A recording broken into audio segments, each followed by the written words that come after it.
미국의 어느 교회 주일 설교 제목이 술 마시는 죄악이었습니다. 목사님은 열을 올려서 술에 대해서 아주 강력하게 비판을 하시고 이렇게 설교를 마무리 지었습니다. 내가 하고 싶은 일은 전 세계 모든 술을 몽땅 모아서 그냥 그 강물에 탁 쏟아버리는 것입니다. 그런데 그날 예배의 마지막 찬송, 즉 설교 직후 부르는 교인들의 찬송 소리가 여느 때보다 훨씬 더 컸다고 합니다. 어떤 찬송이었기에 그랬을까요? 이거였답니다. 할렐루야, 우리 모두 거기서 모이세. 유머이지만 현대 교인의 이중적인 모습이 들어 있습니다. 입으로는 안 된다 하면서도 마음은 거기에 가 있는 그러한 모습이죠. 긴장하지는 마십시오. 오늘 술 설교하라는 것은 아닙니다. 술 마시면 안 된다고 하는데 성경에서 말이죠. 유일하게 술을 좀 마시라고 권함을 받아가지고 몇몇 성도들의 부러움을 사는 사람이 있습니다. 누군지 아시죠? 디모데입니다. 이제부터는 물만 마시지 말고 내 위장과 자주 나는 병을 위하여는 포도주를 조금씩 쓰라. 왜 디모데에게 술을 권하는 걸까요? 분위기로 봐서 당시 교회는 절주, 금주하는 것이 교인의 덕목같이 보이는데 어째서 디모데에게만은 마시라고 권하는 걸까요? 혹자는 디모데가 약한 체질이라 그렇다고 합니다. 정말일까요? 디모데는 사도 바울과 함께 세계 전도 여행을 한 인물입니다. 그 여정이 얼마나 힘든지 마가 같은 이는 중간에 포기하고 되돌아갑니다. 그러나 디모데는 끝까지 그 힘든 전도 여행을 다 감당한 인물입니다. 그러니까 결코 약골이 아닙니다. 그렇다면 왜 디모데에게 술을 권하는 걸까요? 말씀에 보면은 위장과 자주 나는 병 때문이라는데 구체적으로 어떤 병일까요? 정확히는 모르지만 아무튼 속병입니다. 그래서 그 속병을 위해서 포도주를 조금씩 마시라 권함을 받습니다. 그러면 왜 디모데에게 속병이 생긴 걸까요? 디모데는 지금 목회를 하고 있습니다. 즉 디모데는 목사입니다. 이렇게 목회를 하고 있는 디모데 목사에게 사도 바울이 목회에 관한 권면을 한 것이 디모데 전서 후서입니다. 그러면 감이 조금 잡히죠? 그러니까 디모데는 목회를 하며 속병이 생긴 겁니다. 교인들이 속을 무지 썩힌 것으로 보입니다. 디모데 전서에 보면 이런 말씀이 나옵니다. 누구든지 내 연소함을 업신여기지 못하게 하고, 즉 디모데 목사가 어리다고 해서 순하다고 해서 우습게 보고 별의별 말을 다 하면서 속을 무지무지 썩힌 것으로 보여집니다. 어느 교회 목사님이 우스갯말로 그러더라고요. 자기 교인 중에는 이건 뭐 목사 속 썩이는 재미로 교회 나오는 것 같은 이가 있답니다. 이건 형제인지 왼수인지 동역자인지 대적자인지 디모데 목사가 그런 처지에서 속이 무지무지 썩혔다는 거죠. 그래서 그에게 속병을 위해서 포도주를 마시라고 권면을 한 것입니다. 우리 왕정교회는 그런 분들이 없지요. 그런데 그럼에도 불구하고 목회자들 속 썩이지 마십시오. 코로나 시대에 교회 안전과 성장을 염려하며 기도하는 목회자를 위해서 더욱 기도하며 격려해 주십시오. 이 힘든 시절에 일꾼이 부족하여서 쩔쩔매는 목사의 안타까운 마음을 좀 헤아려 주시기를 바랍니다. 인생살이 나름대로 스트레스가 다 있죠. 그런데 목회 스트레스도 금없지 않습니다. 자기가 원하는 것도 의도한 것도 예상한 것도 아니죠. 터놓고 말도 못합니다. 그러면서 일방적으로 당하죠. 한마디 변명도 못하고 당합니다. 그러니 그 속이 얼마나 상했겠습니까? 디모데 목사는 아마 속이 확 썩었을 겁니다. 오늘 본문의 주인공 사도 바울도 그러한 것으로 보여집니다. 사도 바울, 얼마나 하나님 앞에서 충성스럽고 열렬한 사도입니까? 그의 하나님 나라를 향한 열정 거의 따라잡기 어려울 정도입니다. 그의 마음을, 그의 자세를 한번 느껴보시겠습니까? 우리 중에 누구든지 자기를 위하여 사는 자가 없고 자기를 위하여 죽는 자도 없도다. 우리가 살아도 주를 위하여 살고 죽어도 주를 위하여 죽나니 그러므로 사나 죽으나 우리가 주의 것이로다. 나의 간절한 기대와 소망을 따라 아무 일에든지 부끄러워하지 아니하고 지금도 전과 같이 온전히 담대하여 살든지 죽든지 내 몸에서 그리스도가 존귀하게 되게 하려 하나니 이는 내게 사는 것이 그리스도니 죽는 것도 유익함이라. 나는 이제 너희를 위하여 받는 괴로움을 기뻐하고 그리스도의 남은 고난을 그의 몸된 교회를 위하여 내 육체에 채우노라. 나의 자녀들아, 너희 속에 그리스도의 형상을 이루기까지 다시 너희를 위하여 해산하는 수고를 하노니. 보세요. 갈수록 아멘 소리가 없어져요. 힘들다는 거야. 이야, 그럴 수 있을까? 그런데 사도 바울은 이렇게 고백을 했어요. 하나님의 나라를 위해서, 주의 일을 위해서, 교회를 위하여서 자기의 목숨은 의미가 없고 이미 하나님께 드려진 것이고 성도들이 올바로 서기만 한다면, 교회가 든든히 성장만 한다면 자기는 죽어도 좋다고 할 정도로 그런 열정을 갖고 주의 일을 한 사도가 바로 바울입니다. 이 정도의 사도라면 그의 앞에는 말이죠, 현통함만이 있을 겁니다. 자기가 원하는 일들, 주님 나라를 위해서 간구하는 역사들이 그저 쫙쫙 열리고 이루어질 것이라고 여겨집니다. 그런데 오늘 읽은 짧은 본문에서 사도 바울은 이상한 표현을 하나 씁니다. 내가 당한 일이 도리어. 당했답니다. 당하다니요. 그렇게 능력 있고 권세 있고 충성스러운 하나님의 종, 그야말로 교회 역사에서 최고의 리더이며 사역자인 성령 충만한 사도 바울이 당하다니요. 이해가 안 되는 말이에요. 뭐든지 기도만 하면 이루어진다는 사도가 당하다니요. 뭘 당한 걸까요? 감옥에 갇혔습니다. 지금. 자유로운 영혼으로 전국을 세계를 활 돌아다니면서 복음을 전하던 전도자였습니다. 원하는 곳이면 언제든지 어느 곳이든지 달려가서 자신의 평생 소원 복음을 전파하는 일에 온 전력을 쏟아붓던 사람입니다. 살든지 죽든지 때를 얻든지 못 얻든지 말씀을 전하기 위해서 세계를 휘젓고 다니던 위대한 전도자입니다. 그런데 그가 갇혔습니다. 자유롭게 나다닐 수가 없습니다. 이럴 수가 있는 건 말이에요. 나 없으면 누가 복음을 전한단 말인가? 그야말로 소는 누가 키운단 말이에요. 자기를 기다리는, 찾아와 복음을 전해주기를 기다리는 그 갈급한 영혼들이 얼마나 많은데 말이에요. 그런데 내가 이렇게 갇힌단 말인가? 그러나 어떻게 볼 도리가 없어요. 왜? 이건 자기 능력 밖의 일이에요. 그저 일방적으로 당할 수밖에 없었어요. 실로 감옥에 갇혀있는 그가 받은 스트레스, 이거 엄청났을 겁니다. 그런데 말이죠. 이렇게 감옥에 갇혀서 쓴 오늘 본문이 들어있는 빌립보서의 주제가 뭔지 아십니까? 이상하게도요, 기쁨입니다.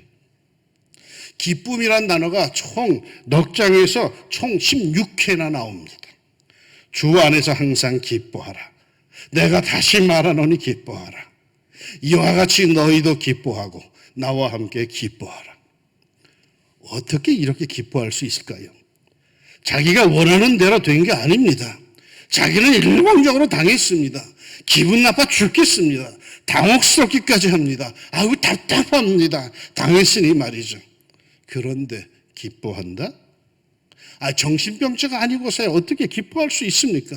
저 모자라는 사람이 아니고서야 자기가 원하는 대로 된 게 아니고 일방적으로 당한 건데 어떻게 기뻐할 수가 있습니까?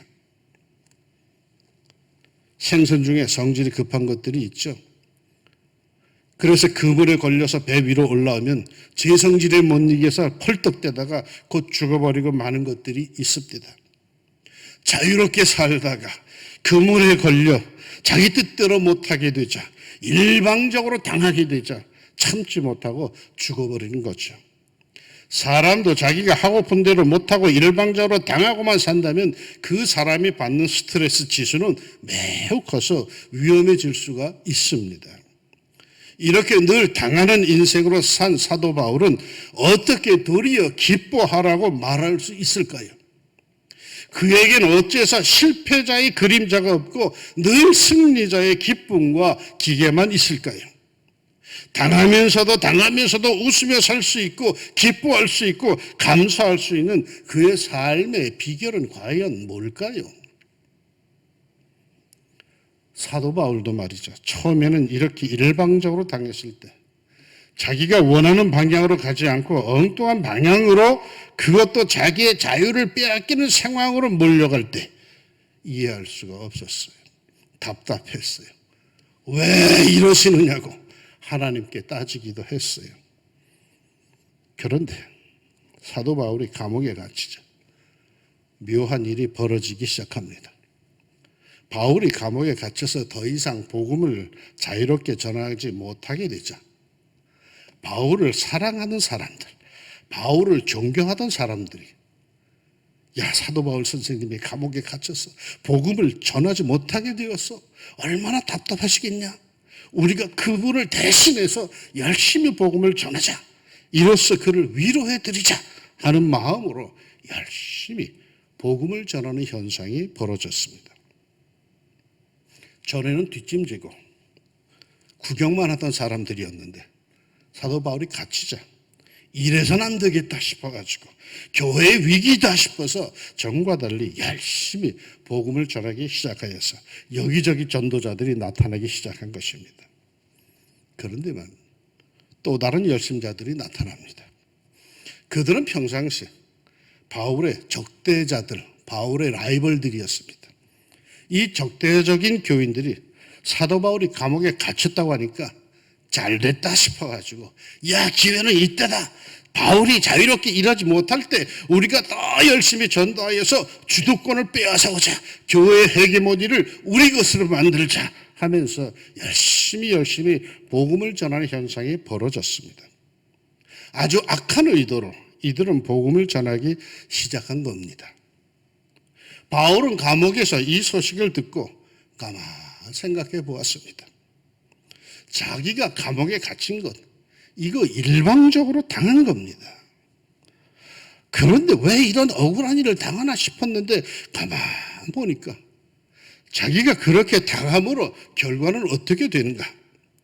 자기 혼자 복음 전하는 것보다 더 많은 사람들이 일어나서 복음을 전하고 있는 것입니다.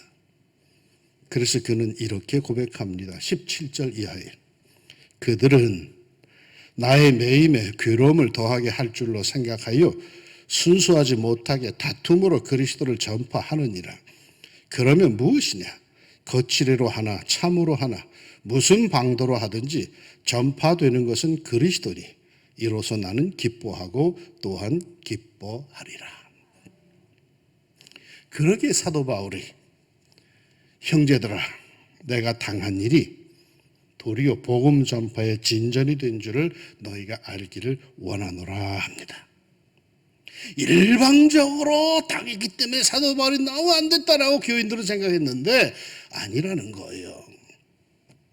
내가 당한 일이 도리어 하나님의 사역에 진전이 되었다라는 고백이죠. 그러니 자신이 어찌 기뻐하지 않을 수 있겠느냐라고 하는 겁니다.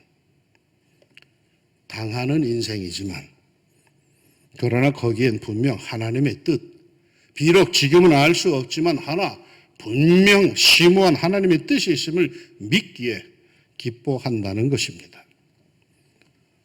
우리는 정말 당하며 삽니다. 우리 중에 당하지 않고 도리어 가해자로 사는 사람들 그렇게 많지 않습니다. 우리는 대부분 당하며 삽니다. 그래서 사는 것이 어떨 때는 힘들고 벅찹니다. 재미도 없습니다. 맨날 참고 살랍니다. 인내하며 살랍니다. 한 번은 집에서 집사람과 목회 이야기를 하는데 뭔가 좀 답답한 소리를 합니다. 그래서 제가 화를 벌컥 내면서 그랬어요. 아니 서당계 3년이면 풍어를 읊는다는데 당신은 아직도 그걸 몰라? 그러자 이분께서 이러십니다. 나는 서당계가 아니라 보신당 집계입니다. 엉뚱한 대답에 어이가 없어 웃었는데 가만 생각해 보니까 이게 깊은 뜻이 있어요. 이미 죽었다는 거예요. 같이 목회하며 자기는 이미 죽었다는 거예요. 보신당 집회가 죽지 않고 3년이나 있으면 그 이상한 거듯이 목회 3년이 지났는데 아직도 죽지 않은 건 그거 이상한 거예요. 이미 죽은 거예요. 사도 바울의 표현처럼 내가 그리스도와 함께 십자가에 못 박혔나니 그런즉 이제는 내가 사는 것이 아니요 오직 내 안에 그리스도께서 사시는 것이라. 이제 내가 육체 가운데 사는 것은 나를 사랑하사 나를 위하여 자기 자신을 버리신 하나님의 아들을 믿는 믿음 안에서 사는 것이라. 나는 이미 죽은 건데 죽지 못해 아직도 펄떡이며 당한다고 서러워하고 슬퍼하고 아파하는 거죠. 당한다고 너무 억울해하지 맙시다. 너무 분해하지도 맙시다. 사도 바울은 이렇게까지 표현한 적이 있습니다. 우리가 사방으로 우겨쌈을 당하여도 쌓이지 아니하며 답답한 일을 당하여도 낙심하지 아니하며 박해를 받아도 버림받지 아니하며 거꾸로 뜨림을 당하여도 망하지 아니하고 당하여도 계속 당합니다. 그러나 분명히 주목합시다. 당하여도 어떻게 한다. 우겨쌈을 당하여도 쌓이지 아니하며 답답한 일을 당하여도 낙심하지 아니하며 박해를 받아도 버림받지 아니하며 거꾸로 때림을 당하여도 망하지 아니하고 평생 당하는 인생이지만 결코 무너지지 않습니다. 슬퍼하지 않습니다. 왜요? 거기에 분명히 살아계신 하나님의 뜻이 있음을 압니다. 아니 모르기에 차라리 이 고통, 이 억울함, 이 아픔을 하나님의 나라에, 하나님의 역사에, 하나님의 계획에 연계시켜버립니다. 분명 이 슬픔, 이 아픔을 통해서 하나님께서 뭔가를 이루실 것이야 하고 하나님에 대한 기대감으로 자기의 아픔과 자기의 고통과 자기의 서러움을 그걸 이어갑니다. 내가 당하는 이 일들, 이 속상함, 이 곤욕스러움, 이 아픔 그냥 그대로라면 정말이지 싫습니다. 인생 살고 싶지 않습니다. 이렇게 평생 고생만 하다가 죽을 거라면 그냥 일찍 죽고 싶어요. 그러나 내가 당하는 이 일들, 이 상황들 나는 하나님께 드립니다. 하나님의 역사의 한 부분이라면 하나님의 계획의 한 도구라면 나름대로 의미가 있을 겁니다. 마침내 하나님께서 이것을 들어서 멋진 역사를 이루실 것을 나는 믿습니다. 전화 위복의 역사, 마침내 모든 것이 합력하여 선을 이루어내는 그 놀라운 축복의 세월이 있음을 나는 믿습니다. 우리가 당하는 이 코로나 상황도 그리 될 것이라고 나는 믿습니다. 내가 당한 일이 도리요. 사도 바울 무지당하고 살았습니다. 그런데 그토록 당한 일들이 도리어 복음 전파의 진전이 되었습니다. 하나님의 나라의 유익이 되었습니다. 하나님의 사역에 쓰임을 받았습니다. 그래서 행복해합니다. 당할 때 얼마나 아픕니까? 그러나 그것이 하나님의 나라의 유익함이 되었다고 마음의 자세를 바꿉니다. 당한 것으로 무너지는 것이 아니라 이것이 하나님의 역사에 쓰임 받았다고 감사합니다. 그게 성숙한 성도의 자세입니다. 사랑하는 성도 여러분, 우리는 늘 당하고 삽니다. 우리는 이 세상에서 언제나 당하는 편입니다. 그래서 힘들고 아프고 속상하고 남 모르는 눈물 꽤나 흘리고 삽니다. 그러나 여러분, 그 당하는 것의 이유는 알 수 없지만 거기에 하나님의 뜻이 함께한다면 그건 비극은 아닙니다. 그건 축복이 될 수 있습니다. 분노하는 대신에, 아파하는 대신에, 절망하는 대신에 여기에 하나님의 뜻이 있기를 간구합시다. 그 당함이 도리어 하나님의 나라에 쓰임을 받고 사용되고 열매를 낳는 결과가 될 것입니다. 뜻밖의 일을 당했을 때, 기대밖의 어려움을 당했을 때 여기에 분명 하나님의 뜻이 있다 믿고 범사에 감사하는 사람들에게 저녁에는 울음이 깃들일지라도 아침에는 기쁨이 오리로다. 이 주의 약속이 반드시 그대로 이루어지기를 우리 주님의 이름으로 축원합니다. 기도합시다. 우리가 원한 게 아닙니다, 하나님. 이건 일방적으로 우리는 지금 당하고 있습니다. 우리는 뛰어나가고 싶고, 우리는 서로 손을 잡아주고 싶고, 우리는 서로 끌어안고 싶고, 우리는 즐겁게 주님을 찬양하며 살고 싶습니다. 그런데 세월이 갈수록 자꾸만 모든 것을 다 잃어버리고 당하게 됩니다. 예배도 이제는 모든 성도들이 다 함께 주의 전에 모여서 함께 기쁨으로 찬양하며 성도의 교제를 나누며 그러게 되지 않을까? 조심스럽게 우리는 기대했는데 이게 뭡니까 주님? 또다시 비대면이라고 목사와 장로들만이 주의 성전을 지키고 있습니다. 하나님 아버지, 속상하지만 여기에도 분명히 뭔가 주님께서 보시는 것이 있다고, 주의 역사가 분명히 계획이 있다고 저희들은 믿습니다.